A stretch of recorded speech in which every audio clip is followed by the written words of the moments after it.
A paz do Senhor! Este é o canal de ensino à distância do Instituto Cristão de Estudos da Família.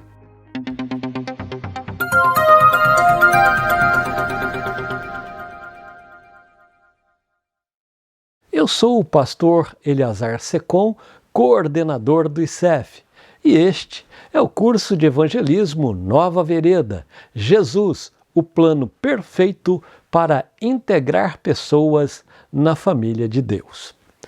Eu espero que você tenha tido uma excelente semana desde a aula passada.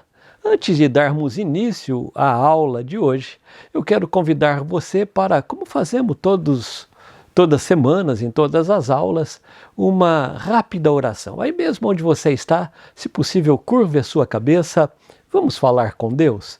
Querido Deus e eterno Pai, te louvamos, te agradecemos por mais esta oportunidade de estarmos juntos. Quero pedir a tua bênção sobre cada um daqueles que estão nos acompanhando nesta aula. Peço a tua bênção sobre a minha vida e também sobre todos aqueles que estão envolvidos neste projeto. Pai, desde já eu quero te agradecer em o nome de Jesus. Amém. Muito bem. Que bom, né? Como havíamos combinado, hoje nós vamos estudar a lição número 2 aí da nossa revista O Caminho para o Céu. O título da lição de hoje é A Origem do Homem. Este, você sabe, é um assunto muito importante, a origem do homem. Agora, note bem aí, Deus, ele criou o homem de um modo muito especial.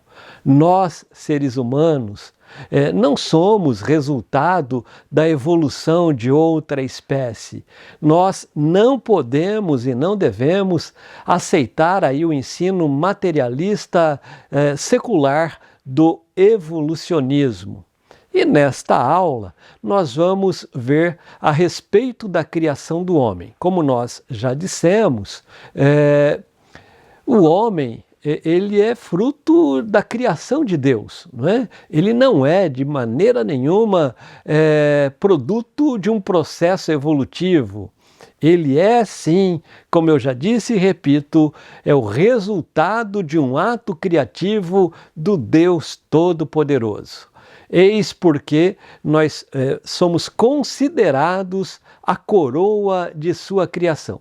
Como criaturas, nós não podemos viver longe do nosso Criador, pois dele e somente dele nós recebemos a vida. Sem ele, a existência perde inclusive todo o seu sentido, não é mesmo? Uma palavra para memorizar. Olha o que diz a Bíblia. Aí ele disse: agora vamos fazer os seres humanos, que serão como nós, que se parecerão conosco. Eles terão poder sobre os peixes, sobre as aves, sobre os animais domésticos e selvagens, e sobre os animais que se arrastam pelo chão. Está lá em Gênesis capítulo número 1 e o versículo número 26. Guarde aí agora no seu coração. Afirmar que o homem é originário do macaco é odiar o ser humano, porque este foi feito à imagem e semelhança de Deus. Vamos para a leitura bíblica de hoje. Ela está registrada e nós vamos mais uma vez ler Gênesis capítulo 1, versículo 26, que já lemos agora há pouco, mas vamos ler também o versículo de número 27. Olha o que diz a palavra de Deus. Aí ele disse: agora vamos fazer os seres humanos, que serão como nós, que se parecerão conosco. Eles terão poder sobre os peixes, sobre as aves, sobre os animais domésticos e selvagens, e sobre os animais que se arrastam pelo chão. 27. Assim Deus criou os seres humanos. Ele os criou parecido com Deus. Ele os criou homem e mulher. Vamos agora ao descobrindo a verdade. O que é o homem? Criado por Deus, o homem é um ser racional dotado de livre-arbítrio. Ele é capaz de se comunicar com o seu Criador e também com os seus semelhantes. O homem, ele é formado por uma unidade composta de corpo, alma e espírito. O homem, ele não pode, de maneira nenhuma, ser considerado um mero integrante do reino animal. Perceba o que escreve o salmista Davi lá no Salmo de número 32 e o verso de número 9. Olha o que diz o salmista: não seja uma pessoa sem juízo como o cavalo ou a mula, que precisam ser guiados com cabresto e rédeas para que obedeçam. Esta expressão de Davi deixa claro que o ser humano ele não evoluiu de seres inferiores. Nós saímos das mãos de Deus como seres espirituais e com um forte senso moral. Vamos agora aí para o item 1 da nossa lição. O item 1 da nossa lição fala sobre a criação do homem. E neste primeiro tópico nós veremos, como subitem 1, como o homem foi formado. Também no subitem 2, a mentira dos milhões de anos. Pois bem, quando lemos os primeiros capítulos do livro do Gênesis, vemos que Deus ele criou todas as coisas em 6 dias. Ele anuncia a resolução que viria a ser executada pelo Filho com a assistência do Espírito Santo. E sobre isto, veja o que diz a Bíblia Sagrada lá no Evangelho de João, no capítulo 1. Vamos ver aí os versículos 2 e 3. Olha o que diz a Bíblia.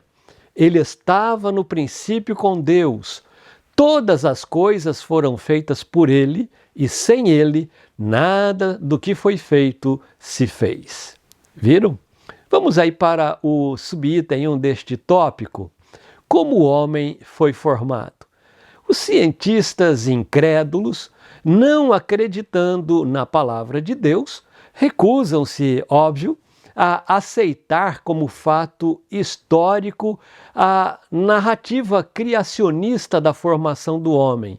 Entretanto, temos que deixar claro aqui, a Bíblia mostra com muita evidência e com toda a clareza possível que o homem ele foi criado por Deus. Basta a gente olhar lá para o livro do Gênesis, no capítulo 2 e o versículo de número 7. Vamos ler?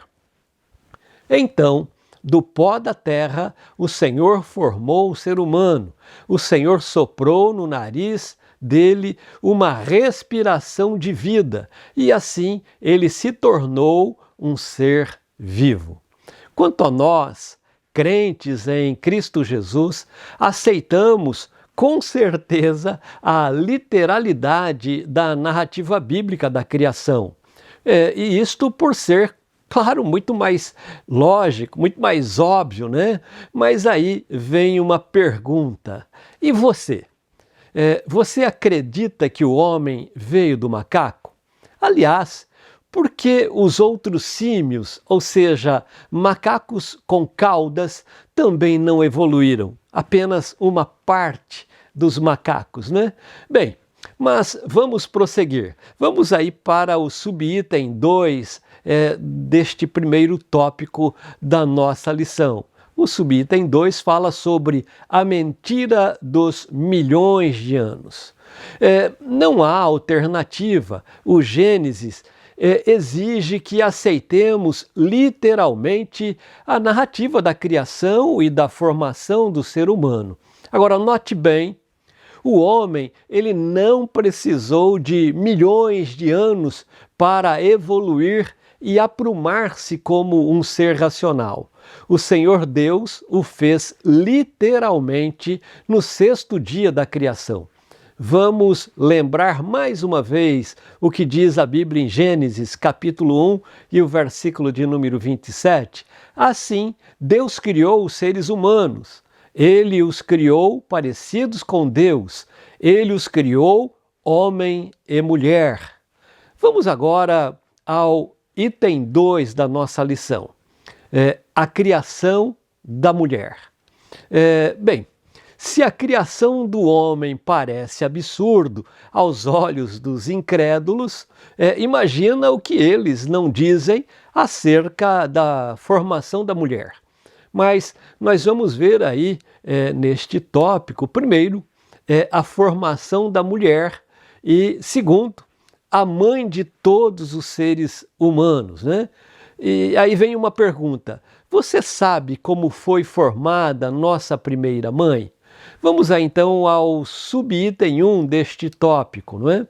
A formação da mulher. Vamos recorrer mais uma vez à Bíblia. Veja o que diz a palavra de Deus em Gênesis, no capítulo 2, versículos 18 e depois o 21 e o 22. Disse mais o Senhor Deus: não é bom que o homem esteja só. Far-lhe-ei uma auxiliadora que lhe seja idônea. Então o Senhor Deus fez cair pesado sono sobre o homem, e este adormeceu. Tomou uma das suas costelas e fechou o lugar com carne. E a costela que o Senhor Deus tomara ao homem, transformou-a numa mulher e lhe a trouxe. Viram? É a palavra de Deus quem afirma isto, não é mesmo? Agora, vamos ao subitem 2 deste tópico, né? O subitem 2 fala-nos sobre a mãe de todos os seres humanos. Ao receber a mulher, Adão, ele declarou inclusive solenemente, não é? Esta, afinal, é ossos dos meus ossos e carne da minha carne. Chamar-se-á varoa, porquanto do varão foi tomada. E disse ainda, o que informa-nos, a Bíblia lá em Gênesis, no capítulo 2 e o versículo de número 23. Olha o que diz a Bíblia. E deu o homem o nome de Eva, à sua mulher, por ser a mãe de todos os seres humanos. Então, como você pôde facilmente concluir, todos os seres humanos vieram apenas de um casal, claro, Adão e Eva. Logo, não houve qualquer processo evolutivo. E vamos seguir em frente, vamos agora para o item 3 da nossa lição, não é? O item 3 que está inserido aí no tema Aplicando a Verdade. O homem como coroa da criação. Então vamos lá, item 3 da nossa lição, o homem, a coroa da criação. Neste tópico, né, neste item 3 desta lição de hoje, também temos 2 pontos interessantes a destacar. Primeiro, o homem é o senhor da criação. E 2, o homem foi criado um pouco menor do que os anjos. Não resta nenhuma dúvida. O homem jamais poderia ser um parente, ainda que distante, do macaco, por sermos a coroa da criação. É a própria Bíblia quem afirma isto. Vamos ao subitem 1 aí deste tópico, não é? O homem é o senhor da criação. Diferentemente de todo o restante da criação, onde Deus simplesmente utilizar o termo haja. Lembram? Deus disse, haja luz e houve luz, haja separação entre dia e noite. Enfim, para todas as coisas o Senhor disse o termo haja. Agora, com o homem, o Senhor demonstra profunda consideração e planejamento. O Senhor, ele emprega a frase, façamos o homem à nossa imagem, conforme a nossa semelhança. Deus estabelece, portanto, aí um padrão moral altíssimo para o ser humano, padrão referenciado e assemelhado ao próprio Deus. Mas, infelizmente, e eu digo isto com tristeza, não é? Mas, infelizmente, o homem, ele não sabe valorizar tudo isto, não é? Vamos ver o que o apóstolo Paulo diz sobre este assunto quando escreve a sua carta aos Romanos, no capítulo 1 e o versículo de número 25. Olha o que diz o apóstolo Paulo. Devido à sua idolatria, os homens acabaram adorando mais a criatura do que o Criador. Desta forma, os homens, sem o perceber, acabaram por se menosprezar. Isso mesmo, né?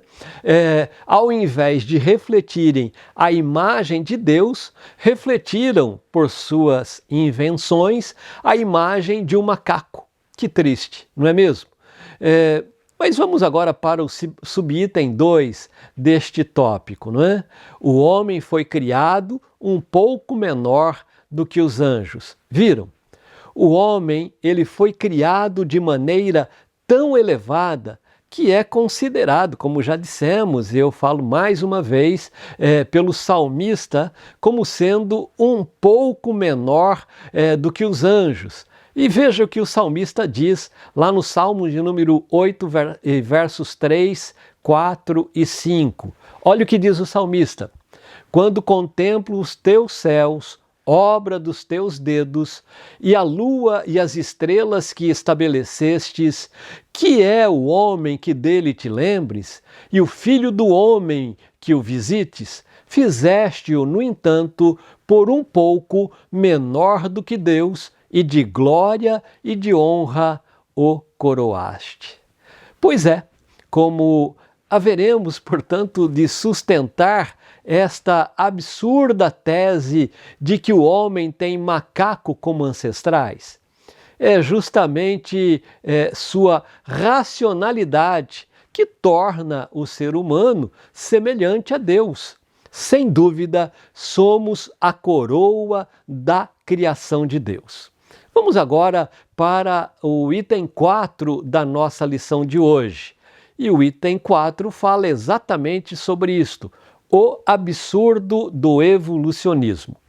Já vimos que o homem é tão importante aos olhos de Deus que o salmista veio a considerá-lo como um ser apenas um pouco menor do que os anjos. E rapidamente nós veremos o absurdo que pregam acerca do evolucionismo. E aqui cabe uma pergunta: como acreditar em tais teorias que não passam de inverdades científicas? Vamos mais uma vez olhar com um olhar atencioso, né? Conforme a Bíblia claramente expõe, o homem não veio do macaco. O homem, ele saiu das mãos de Deus, sendo-lhe expressamente sua imagem e semelhança. Preste atenção, evolucionismo não é uma ciência. O evolucionismo, apesar de suas cores científicas, não passa de uma simplória teoria. E nas Sagradas Escrituras, isto é considerado falsa ciência. Veja o que diz o apóstolo Paulo quando escreve a sua carta aos Colossenses, no capítulo 2 e o versículo de número 8. Tenham cuidado para que ninguém os torne, escravos por meio de argumentos sem valor, que vêm da sabedoria humana. Essas coisas vêm dos ensinamentos de criaturas humanas e dos espíritos que dominam o universo e não de Cristo. Viram? Não vem de Cristo. São doutrinas falsas, são invencionices humanas. Não é? Durante muito tempo, predominou, claro, a crença fundamentada no criacionismo, segundo a Bíblia Sagrada. Entretanto, e aí eu quero que você preste atenção, foi a partir do ano de 1859, com a publicação do livro A Origem das Espécies, por Charles Darwin, que a comunidade científica, lógico que não na sua totalidade, mas infelizmente em sua maioria, passou a adotar a teoria da evolução das espécies através da seleção natural. Infelizmente, não é? Agora, concluindo, não tem como aceitar que o homem é resultado de um processo evolutivo. Ele foi, e eu mais uma vez insisto, criado por Deus e é sim considerado, como já vimos, a coroa da criação. Foi Deus quem nos criou. Nós somos especiais para Ele. Por isso, Ele o ama muito. A Bíblia diz que Deus é amor. E Deus não quer que nem eu nem você fiquemos longe dele, não é mesmo? Esta, inclusive, é a razão pela qual o Todo-Poderoso enviou seu Filho Jesus Cristo, o seu único filho, o único da sua espécie, como está lá em João 3,16, para salvar a mim, para salvar também a você, para salvar a todos nós dos nossos pecados. Jesus, ele derramou o seu sangue lá na cruz do Calvário por amor de nós. E é este sangue que ele derramou que tem poder para lavar todo o pecado do nosso coração e, consequentemente, deixar-nos limpos para que possamos ficar perto do Criador. Jesus morreu na cruz, foi sepultado, mas 3 dias depois ele ressuscitou. Glórias a Deus por isso, não é? Jesus está vivo e é por isto que ele pode dar a cada um de nós o maior presente que podemos receber, não é? Que é a salvação da nossa alma. Pena que o nosso tempo é curto, por hoje é só. Na próxima aula nós vamos continuar estudando aí na revista O Caminho para o Céu, uma revista editada pela CPAD, e o tema da nossa próxima aula, a aula de número 3, é A Bíblia é a Palavra de Deus. Aproveite bem aí o tempo, releia o que estudamos hoje e, se possível, leia também já a lição, já da próxima aula, não é? Que é a lição de número 3 aí na nossa revista. Tenha uma excelente semana. E não se esqueça de responder logo em seguida aí o questionário. São apenas 10 questões de múltipla escolha, tá bom? Deus te abençoe, boa semana e até a próxima aula.